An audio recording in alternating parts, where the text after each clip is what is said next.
Hi, my guest today is Deborah Miller. And this is where I got to do a big intro on this. 'Cause, uh, Deborah is actually, what would I say? She is a trained scientist. She is some very interesting things that she's studied and done. She's also a person who has done extensive work with children, with illness, with cancer. She's an author. She's written some really nice books, which I actually bought last week and have been diving into. And she's an EFT expert. So with all of that, I don't know if I've given you the best introduction there, Deborah.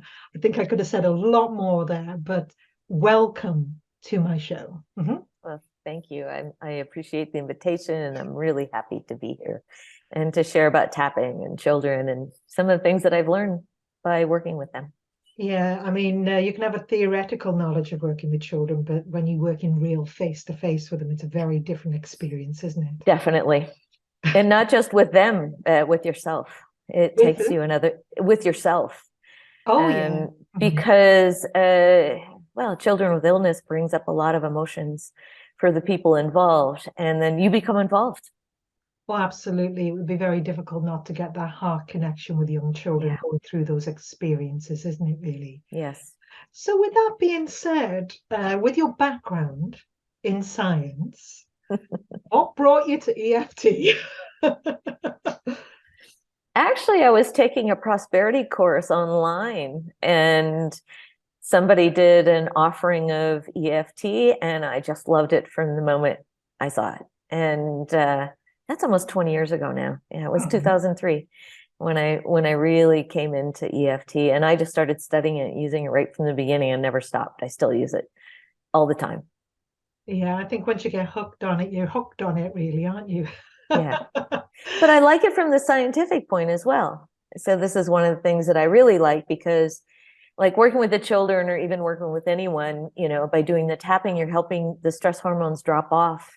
And Mm. so that allows you then to move into the other system, which is relaxation and regeneration. So I love it on the physiological aspect, that you're just helping people get more relaxed. And that allows your body to do what it is always trying to do, which is heal itself. Yeah, and I think it's very important to put across that the body has amazing self-healing potential. And Yes, at many levels, all we have to do is support the body with what the body knows how to do, you know. exactly. And I would say, I said to you before we come on the call that I've got a science background as well. And it's very interesting that people often call our side of the profession woo-woo. But there's a lot of really solid scientists in EFT, really, isn't there? Mhm. Yeah, there are. Yeah, and that's wonderful. Yeah, and there's a lot of science and research being done about EFT as well, isn't there? Because I Yeah, noticed you yes. mention it in your book. Yeah. Yes, and I think that's important. And it's also something I tell the people that I work with. It's like, this isn't just woo-woo. It may look funny, but like with kids, they love that it looks funny because it makes it more enjoyable for them, right? Mm, But I like the fact that they're doing research on it and looking at what is happening scientifically within the body as mm. best as we can, right? Yeah. I mean, so that, I just think to me, this is where the real science is. We Yeah, get a really good body of science behind it. It's just proving the effectiveness and how it affects the body. So with that being exactly. said, you've done a lot of work with children and children who are going through illness. What drew you to that, Deborah? How did you get involved with that area? Oh, I didn't look for it. Yeah. Hmm. I never thought in my life that I would be working with children with cancer. Hmm. But kind of a soul mission comes to you, as it does. And I had come home with my first Tappy Bear, and I wanted to use it. And a friend invited me to a fundraiser for children with cancer, and I went. And I brought my Tappy Bear, and I worked with 5 kids, and they introduced me to the head oncologist. And we had a conversation, and I said, well, what would it be like if we did this, gave them emotional support in the hospital? He goes, absolutely. Because he was a very open-minded oncologist who realized that the children and families really need emotional support, as well as the physiological support. Mm. And I went home going, why did I say that? I never thought of working with children with cancer, and I'm like, okay, I have the science background, I have an idea what's going on. Let me go in, let me give it a try and see what happens. Well, the first day I went into the hospital, I saw one of the girls that I met that day at the fundraiser. And she told me she's still been using it. And we're talking, I tapped with her maybe 5-10 minutes maximum. She went home and taught her dad, and they were doing tapping. And then as I started working with the children and seeing the children shift and seeing the parents relax because they were all stressed out. And then it expanded into the nurses and the cleaning staff and, the people that take the kids with the gurneys down to the surgeries, et cetera. And even some of the interns, residents, and the 2 oncologists. So it was a really interesting experience, but I didn't go looking for it. It's one of those things that comes to you. And then in your heart and soul, it's the right thing. I would imagine that there's a lot of pleasure working with that, with helping people in those environments. I could just see how maybe that would be a huge, I not say attraction, but something that would keep you going there because of the, seeing that kind of help that you're giving to those people. Yeah, and it has all of that and all the frustrations too. Mm-hmm. When, I go in and say, oh, have you been practicing tapping? Oh, no, I forgot. Oh, you're better at it than me. Okay. That be the parents of the children who were saying that? Both.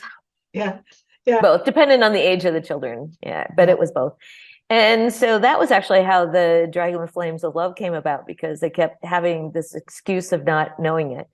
And I also decided, they already had enough stress. I didn't need to chastise them for not doing tapping, because I was there to help them and support them, and just said, well, I'm just here to remind you. I'm just here to remind you, have this tool to remind you. And many of the nurses said at night, in the evenings at night, they would get out the tappy bear, or they would tap on their own, or the mom or dad would be tapping with their child. And so what I did with them while I was there carried over, because they found it was a stress relief. It was an activity to do together that was enjoyable, instead of many of the things that were going on, like shots and IVs and, and all kinds of other not so nice experiences. Yeah. And just to remind people who may be listening in, who are not familiar with Tappy Bear, maybe you explain what Tappy Bear is. Okay. Till Schilling and his daughter created a teddy bear that had buttons on, little black dots that were on the body of the bear in places that we do tapping. And for children, that was really fun to use, because they are wary of anybody who comes into the hospital, because they don't know what's going to happen. And so here I come with a stuffed bear underneath my arm with these tapping points, and then we would use that. And so it's also a tool that you can use to play with them, although you didn't need to. I would play around with, like, oh, you have magic fingers. Let's play with your magic fingers, and and all kinds of things. And I have to admit, the children were my master teachers. There's no doubt. And I learned all kinds of ways to do tapping faster, quicker, more fun, colors, images, power animals, just superheroes. It didn't matter, anything that allowed them to use their creativity. So the Tappy Bear created part of the creativity, because it was a stuffed animal. He's got a cute face. He looks at you, and it created safety, right? So all the other things as well created safety, and they needed to feel safe in a very unsafe feeling place. Yeah, I'm tempted to go and get mine. It's not a Tappy Bear, actually, but I'll show you. Oh, you have the English version? Well, no, because there is an English version. There is. Yes. Saying that, the person who brought it to England was American, actually. So, that's right. That's right. That's right. That's right. I'll get my. Okay, I'll go get yours. It's just a temptation. Oh, that is wonderful! A wizard. I love it.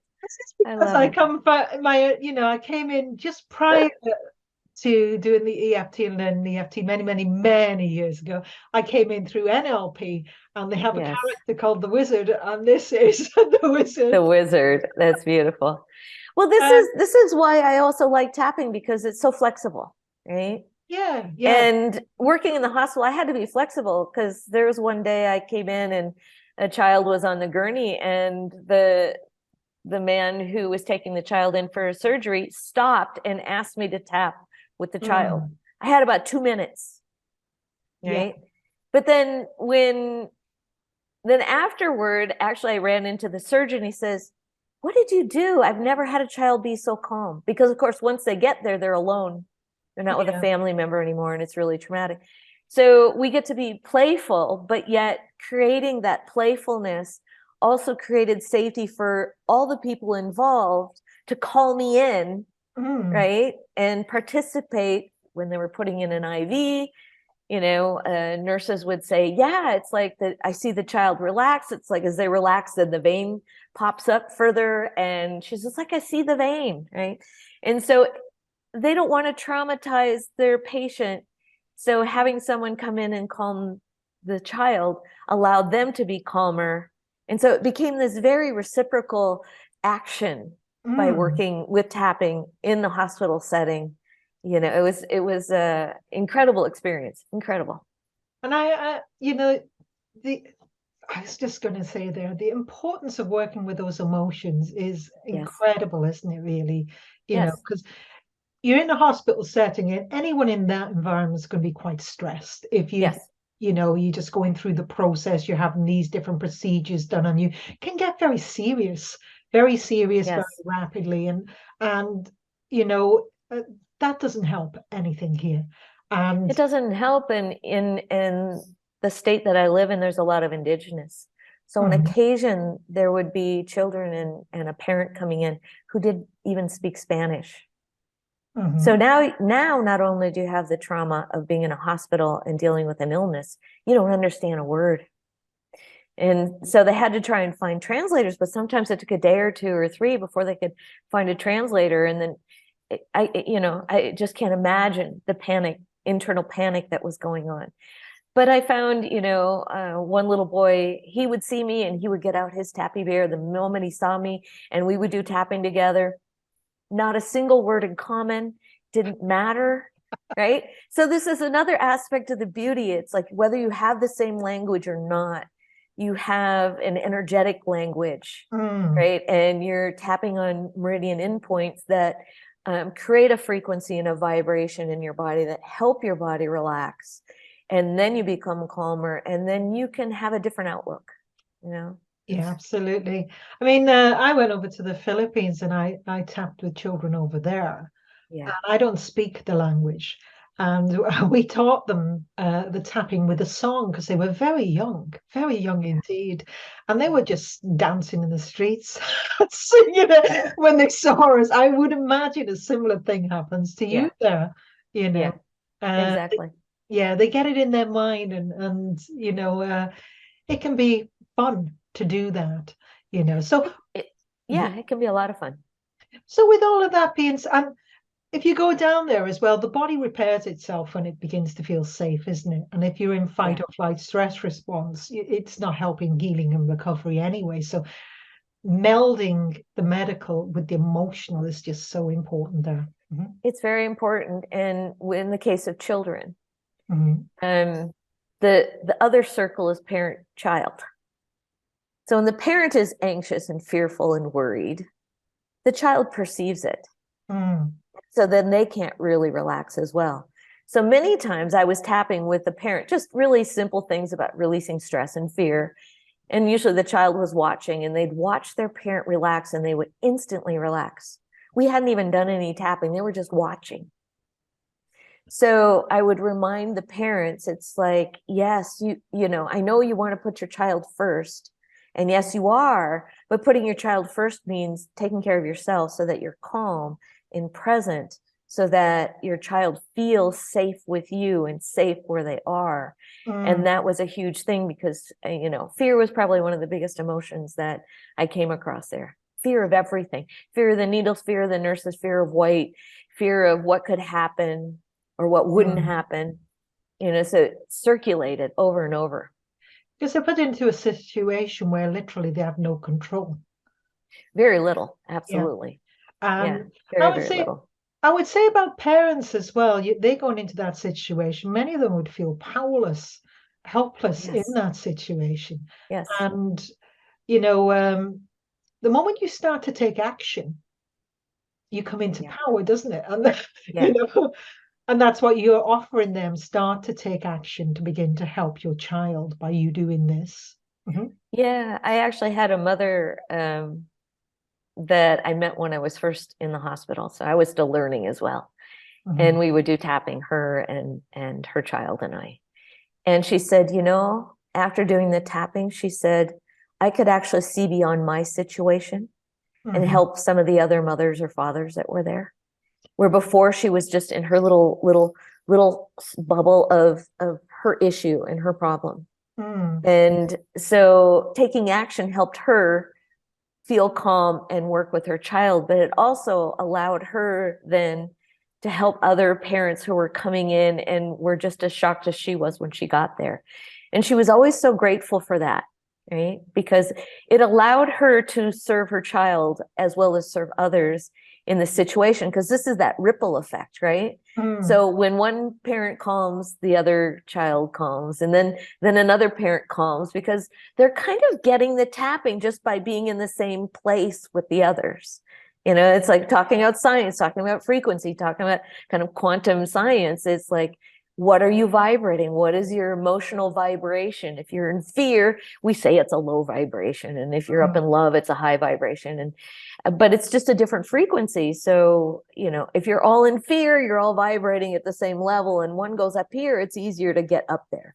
Then you get two or three, and then all of a sudden the whole atmosphere changed. And that's what happened a lot in the oncology ward, was that the whole atmosphere changed when we would do tapping.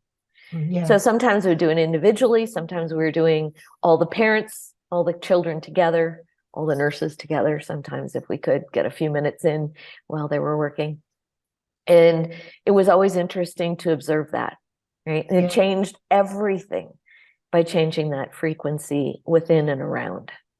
Yeah. And I find that when you do group tapping like that, you get a kind of a bonding experience going on. Yes. You know, Yeah. if you haven't experienced, if anyone listening has not experienced that, I think you really need to try it. Very, very powerful indeed. And, you know, so with all of that being said, you said one of the key emotions you found with the children was fear. Mhm. Yes. How Yeah. would you deal with their fear there, Deborah? What would you do with them? Some of it depended on their age. I mean, the Mhm. older ones was easy to go into wording, right? But Mhm. like the little children, you know, you ask, how you feeling? Bad. Okay. What wording do I want to use there? So I used a lot of images and Mhm. imagery and visualization with them while tapping. And so I would ask them, you know, well, what color is your fear? Well, it could be black or purple or green or orange. It didn't matter, whatever Mhm. came to them. And then I would ask them where they felt it, you know, and they may or may not know, but it didn't matter. And then as we were tapping, we would release that color. And I might not even use the word fear. I might just say that black, right? Mhm. That ugly black, that heavy black, whatever the child was kind of giving me as information. And we would play with that. And then just, I would ask them sometimes, well, if you could take it out of your body, how would you take it out of your body? And some would want to take it out and stomp on it, and some would throw it in a fire and burn it, and some would, with one, we put it in a balloon and closed it off and let it fly away. And if they needed more balloons, just got more balloons and send them off. Right. So you're tapping, but you're visualizing it, and it works really well with children because they're very visual, right? They're Mhm. still very much in their right brain. And that helped them a lot to use their imagination. But we would also use it for getting better. Mhm. Or for, let's say they had a tumor, what would it be like to remove the tumor? Mhm. You know, and we would use imagery of what it looked like, or etc. Or if they wanted to feel better, you know, sometimes I would just say, well, if you want like some support, if you had an animal you loved, what animal would make you feel powerful? And it could be anything from a bear to an elephant to a lion to tiger, horses. One child had a rabbit, and I'm like, okay, it's a rabbit. It doesn't matter to me that something that I think is soft and cuddly makes him feel powerful. But it's their image and their process. And one child said a horse, and I said, "Oh, what color is your horse?" He says blue, and instantly as an adult, you go, "There aren't any blue horses." And I went, "It's not my image." So I had to really learn to let go of what I thought something should be and allow that. And he was riding on his blue horse to freedom. And you should have seen his face glow, because it created a whole new image of what his life could be like. Right. So these are very empowering ways to work with children, using images and words. And well, we only had a couple that really wanted to do songs. So there were a couple that did songs. Right. But most of them would like to play with those images. Right. One girl that kind of did the song, she was just feeling grumpy. And she had been in a semi-coma. She came out of it and she was okay, but she didn't really want to start doing anything. So we were playing around that she would get better, and then she would dance and she would sing, and then she would jump on the bed, even though, of course, the nurses wouldn't want her to jump on the bed, right, in the hospital. And she took it to heart. And within a week and a half, her mom said, "She see you coming." She got down and, first she was sitting on the bed and she put a song that in Spanish basically translate to "I'm divine," which I thought was amazing for a child to pick that. And then walking. So then we were walking by the beds, her with her pole, with her IV, and we're dancing. And then the last one, her mom was holding her hands while she was jumping on the bed. Right. So, very, so very, the images, the images along with the tapping created a whole desire to create the final outcome.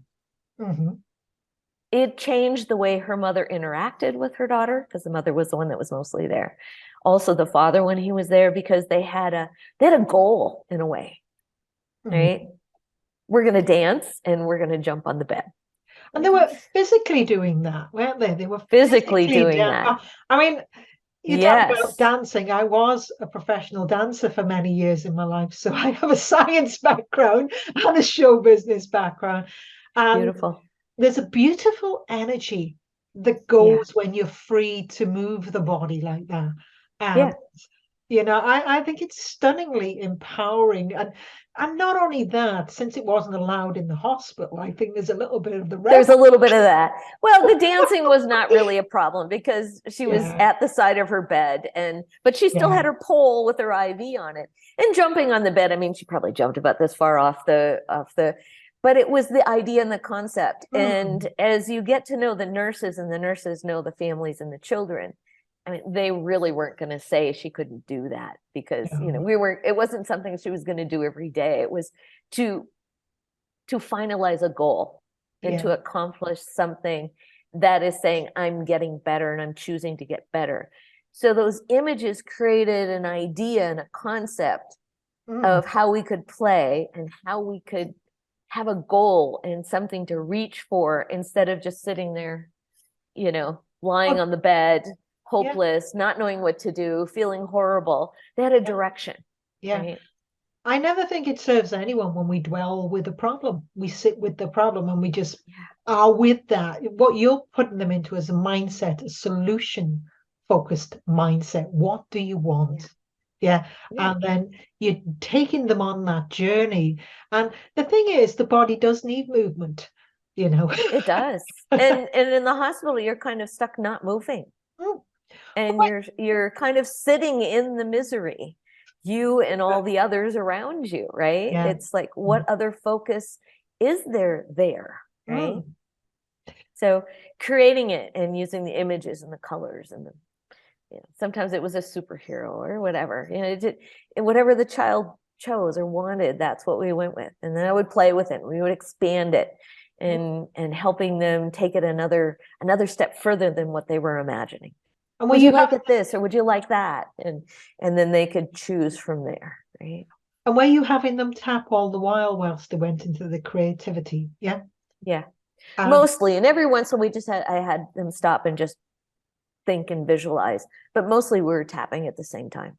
So we're setting that intention. This is what I want, isn't it? That the power of intention, and the mind, the unconscious mind, as they say, the deeper mind, really does love metaphor and story, doesn't it? It does. It does. you It know. does, it does. And the other thing that happened though is with the tapping, many of these children had no idea how it came about, right? Mm. On the emotional traumatic side. Yeah. And so many times with the tapping, stuff would just come up out of their subconscious and we'd find things, like one boy was like, he had osteosarcoma, so a bone cancer. Mhm. And he was very sensitive and he took things really deep inside him, right? And as we were tapping one day, all of a sudden he goes, oh, and I said, what? He said, it really hurts me so deeply that people fight in my village. Oh, yeah. Okay. And then we got to work on the fact that he didn't have to take what happens there personally. It's not nice, it's not enjoyable, but he doesn't have to hold that in his body. So he Yeah. could release that emotional aspect and trauma related to his illness, Mm. which gives his body another aspect of healing, Yeah, right? yeah, that idea, it hurts me deeply, and he's taken on board all of these emotions. I've seen that many a time, and I often wonder whether people take it on board as a solution to try and help others. I'll take it on board Oh, me. Yeah, yeah, a little bit unintentionally, but yeah, he yeah, did. yeah, He was holding on to it. Yeah. yeah. In his Yeah, own kind of innocent attempt to help, you know. exactly. You Exactly. Mhm. Yeah.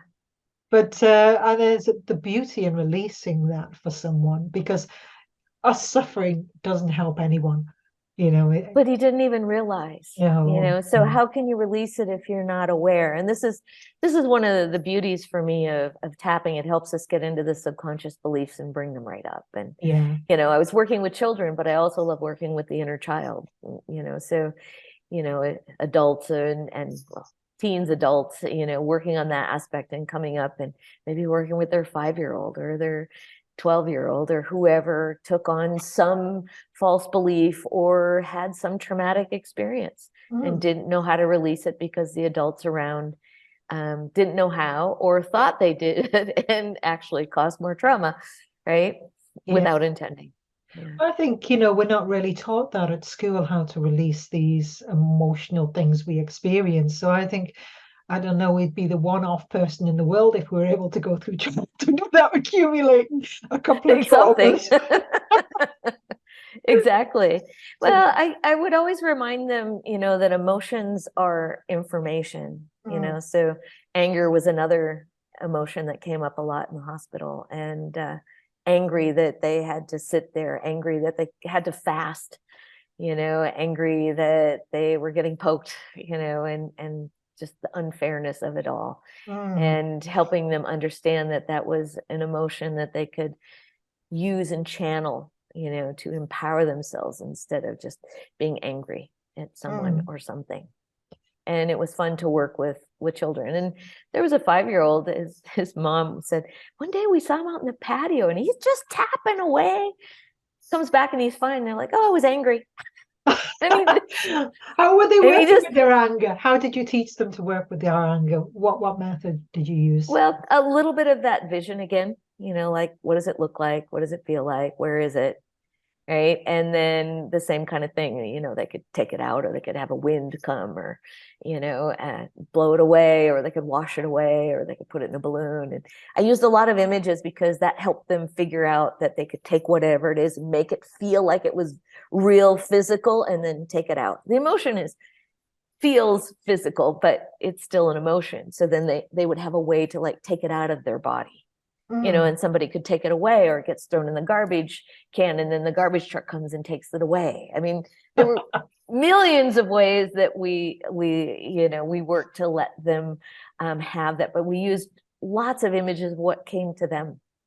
Sometimes my mom takes it away, or a unicorn or superhero comes and takes it away, or they get out their sword and they cut it to pieces and send it off. So the images were fascinating, and that creativity of how they were choosing to let go of something was amazing. It was amazing. Well, that's the beauty. You're putting them in control, really, of their own, Yeah. their own journey. in life. Yeah, because we are facilitators and we are support. You know, it's not my image that they need. I might give them 3 or 4 as an idea. They might pick one or they might pick their own. Yeah. Because sometimes says, well, what does it look like? Well, I don't know, you know, as kids do. So, you know, people say, oh, don't give information. And I was like, well, could it be this or that or something else? So then it gave them an idea of what kind of images they could bring up. And then it was always amazing how sometimes they were way off for anything I had ever come up with. And it was amazing, right? Well, sometimes you do have to offer people an idea so they know what type of thing you're looking for. And then they'll refine it to their own idea, what works for them. And that's how that works, basically, isn't it? In a very beautiful way. Because if you don't give them that idea, they haven't got a clue what you're asking them for sometimes. Sure, because they've never done it before. And it makes it easier all around. So with the parents, what were the key emotions they were? Because, you know, with the child parent, you worked with the parents as well. What was the key emotion? Yeah, again, fear. Fear. Fear their kid wouldn't get well, fear their kid would pass away. Yeah. You know, fear that they didn't have the money, you know, I mean, because many of them traveled and only one parent could be there, because sometimes the children came from, you know, 6 to 12, 14 hours away. And so they're away from the rest of their family. No one's there, just that one parent, you know, and even if they had both of them, it was still traumatic, you know, because it's their child and they don't want to see them suffering, and they're suffering and they're losing their hair and they're having chemo and all kinds of other things, which that alone is very traumatic for a child as well as the family. So we always worked first on fear, you know, and looking at the aspect, if you're in fear, you may not be making the best decisions. So if you're calm, if you at least reduce the fear so you can think calmly, then whatever information is given to you, then you can follow along better and understand what they're asking you to do better. Because when you're in fear, later you're like, what did they say? Yeah. So that was part of it, is like helping them have clarity of mind so that they could follow instructions if needed, or make choices of whether they did this or that, depending on what their options were. And that helped a lot. And then also having them be calm. I said, look, when you're calm, it helps your child be calm. Yeah. Right. Because they see that you're worried that they're not going to make it. Yeah. Right. They see it, even though they don't know exactly what the parent is thinking, but it's there. They sense it. They sense that worry for them. Like, what's wrong? Could this be worse than I thought? It's not just a cold, etc. And so them understanding that by removing their fear and always coming into the most calm state they can, right? And that may not be a 0 on a scale of 0 to 10, but if you're down at a 2 or 3, you can think a lot more clearly than if you're at an 8, 9, or 10. And so helping them understand that aspect so that they could be in that better place, and then be empowered to use a tool that allowed them to get there. Yeah. Right?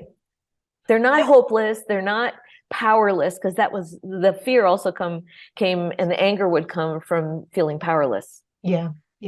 Well, at many levels, they are powerless in some regard, because a lot of the decisions, a lot of things are out of their control at that point. But it comes right down to, you know, it's about managing their emotion, because they're going to have all different things coming at them from all different areas. So it's literally, I mean, the need for EFT in that situation is huge, isn't it, really? Yeah.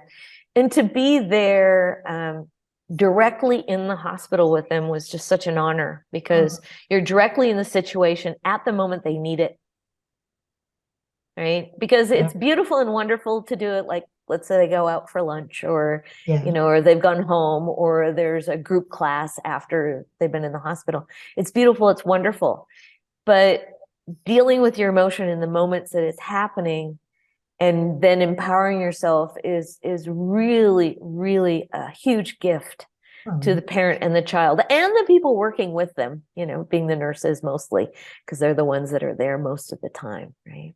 Yeah, and of course they also are experiencing trauma watching all of course this, you know.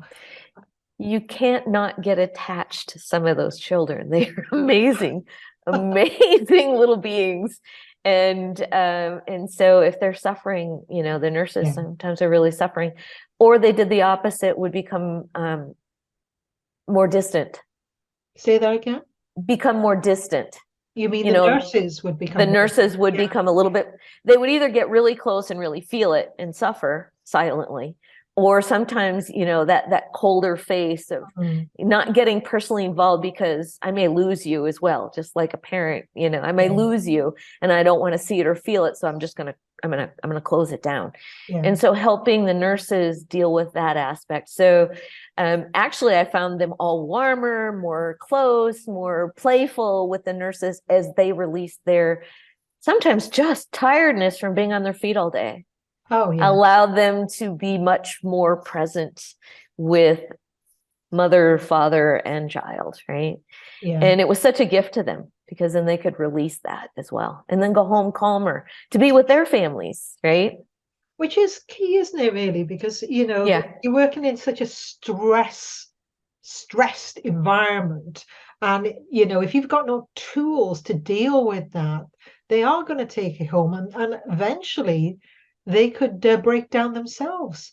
You know, I think, mhm, Yeah, or get angry or react inappropriately or be rougher than they want to be, even if it's just a slight pull, you know, when you're mm, putting in an IV, the gentler you are, the nicer it is for the person receiving it, right? yeah, Never on intention. I never found any of the nurses intentionally doing anything rough. But there is an aspect of we also have our tenseness in our body that creates a different feeling for the person receiving whatever yeah. treatment.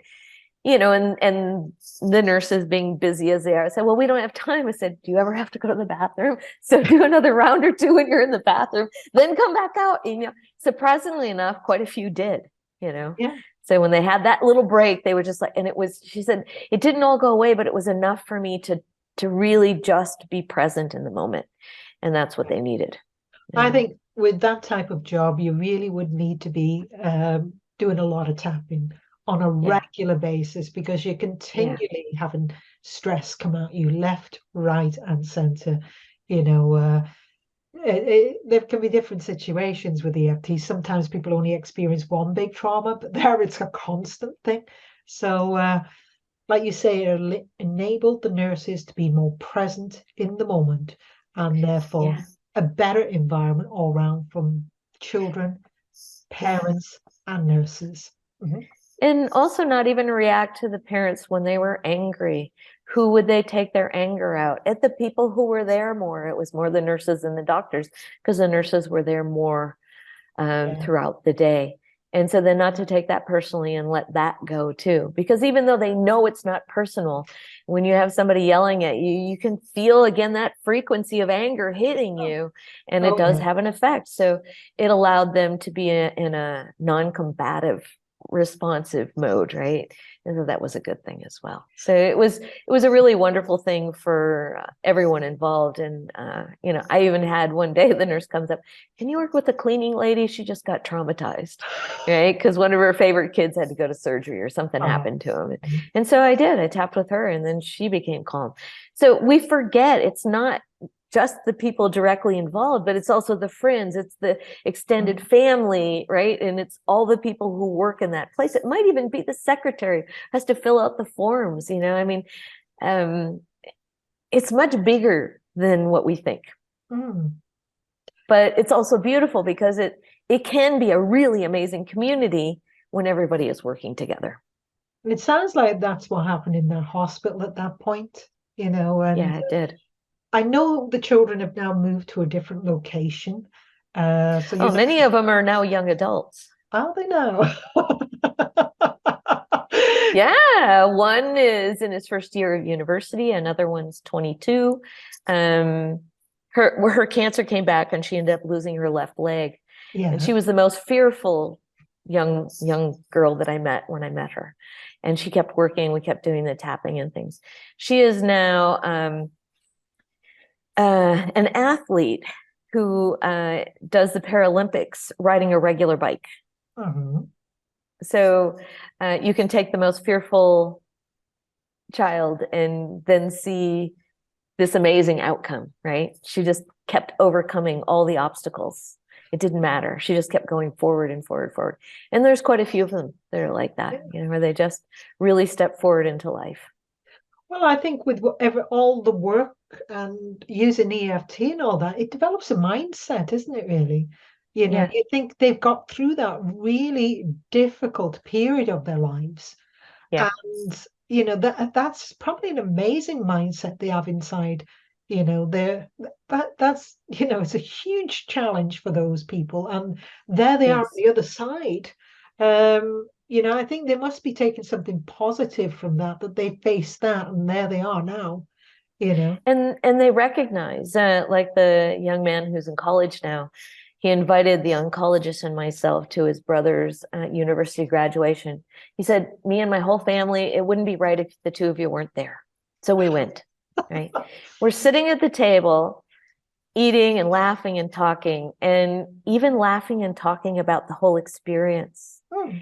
And when we left, I talked to the oncologist because this child was also very angry about a lot of the experience and the people and the things that would happen, et cetera. And I said, "Wasn't it beautiful that we could just have this light conversation about such a heavy period of time that he's really let it go?" And she goes, "Oh my, he really did. He really let go of all that anger. He was so angry about it all." And she didn't even realize it until I mentioned it, Hmm. right? So it's like then we get this extra set of closure and this extra part of moving forward as, you know, as the oncologist, as someone who does tapping, and the person who had to go through the cancer himself. I suppose that's confirmation, isn't it? That that person who went through that experience is no longer triggered by it. Because No, otherwise you wouldn't have got an invite, Deborah. no, not have gotten an invite and Yeah, not felt like we were part of the yeah, family, nor see yeah, that he finally let go of all the yeah, emotions around it. Yeah. yeah. Which So means he can move forward. yeah, that sounds like he didn't really have a negative viewpoint of that because he's inviting you because of, I would imagine, positive feelings regarding you and the oncologist. Yes. Mhm. Yes, absolutely. Which Absolutely. just confirms It's the worth it all. work. It's worth it all. Yeah, you know, which Yeah. is a very beautiful story. And listening to everything, and this is bringing little tears to my eyes. And you know, I've got mascara on; it's going to go all the way down. We don't want that. But not tears of sadness. It's tears of such a No, beautiful, beautiful experience there. And I'm feeling yeah. it as you're telling me these stories, these wonderful stories. So, you know, what would I say? It sounds like an incredibly beautiful journey you've been on here and done some really wonderful work with a lot of different people. And, you know, these young people that you're seeing in different environments. And that Yeah. must really make you want to keep on with the work that you're doing, I think. Mhm. Absolutely. And like I said, they were my master teachers. I learned more about tapping and how to do tapping in the oddest situations. And Yeah. sometimes I had 30 seconds, or one bed was a crying child and the next one is a laughing. And I Yeah. had to just switch. You learn to just be in the moment and do whatever you need in the moment. So, and then all these tricks that I learned with them, you know, with different images. And that wasn't the only thing that came out of it, but it has helped me with everyone that I've worked with since, Mm. because all that knowledge accumulates. And Yeah. then, you know, it sometimes it creates a real shortcut to finding what are the deeper things that need to be released for people if they're ready and they want to do it that way, right? Yeah. It's like, yes, And that, you know, all that knowledge you gained in that environment, like you say, it's like now able to use it in a much broader environment and invaluable, really, in a yeah, good way, in a good way. yes. So pulling that right back, Pull it back, pull it back. pulling back, yeah, pulling back. Um, if people wanted to find out about you, Deborah, and your work, you know, and I know Yes, you've published several books, brilliant books, yes. yeah. How would they find you, Deborah? Mhm. Well, they can find me at Deborah, and my name Deborah is DeBorah, Mhm. right? At deborahmiller.org. Okay. Deborah, yeah. And my site is deborahmiller.org. But Deborah, I'm sorry, email Deborah at deborahmiller.org. I'll say it correctly. Mhm. Right? And your website is deborahmiller.org. Mhm. Yes. Oh, Yes. okay. All right. And So, yeah, and so I love doing things in English or Spanish. Since I'm here in Mexico, I do both languages, in person and Zoom, obviously, and yeah. groups if people want to do groups. So I'm more than happy to help people out. And you know, if you like books, you can look at the books as well. They're on Amazon. Yeah, and thank you for that. And thank you for sharing your knowledge in this area. I mean, it's very beautiful, the work that you do. So thank Thank you you. very much, Deborah. And thank you for agreeing to come on this call. Mhm. And thank you for having me and having just such a fun conversation with you. I'm delighted. Thank you. Bye bye.